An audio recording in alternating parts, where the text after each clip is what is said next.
పొగిడారు పొగిడారు పొగిడారు అన్నోళ్ళని కూడా నేను పట్టించుకోను, తిట్టారు అన్నోళ్ళని కూడా పట్టించుకోను. ఏమో ఇప్పుడు బాగా పొగిడేవాళ్ళు, అన్నా నువ్వు అంత, అన్నా నువ్వు ఇంత, అన్నాను అన్నాను ఆహా అన్నోళ్ళు రేపు ఆడి పెద్ద ఏదో అనొచ్చుగా. ఎట్ట నమ్మాలి? అవునా? ఈరోజు వాడు పెద్ద ఏదవా అని తిట్టినోళ్ళు రేపు తెలియకన్నానయ్యా నిజంగా అని ఇటు తిరగొచ్చుగా. అందుకని నువ్వు అన్నా నేను అనను.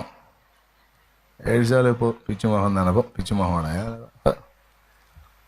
ఏముంది నా దగ్గర నీ తలకాయ, నేనేమై ఉన్నాను ఆయన కృప వల్లే ఉన్నాను.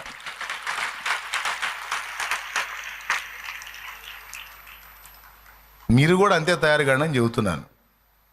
నిజంగా దేవదర్శనం పొందితే మీ మైండ్లో ఆటోమేటిక్గా అట్ట వచ్చేస్తాయి. పొగడ్తలకు పొంగేది ఉండదు, విమర్శలకు కృంగేది ఉండదు. సమస్య లేనప్పుడు సంతోషించేది లేదు, సమస్య ఉన్నప్పుడు భయపడేది లేదు. ఎనీ టైం దేవుల్లో ఆనందించడమే, ఎనీ టైం దేవుల్లో సంతోషించడమే. ఎందుకంటే అస్సలు బలవంతుడు సంపదల గని దొరికాడు మనకి. ఎంతమంది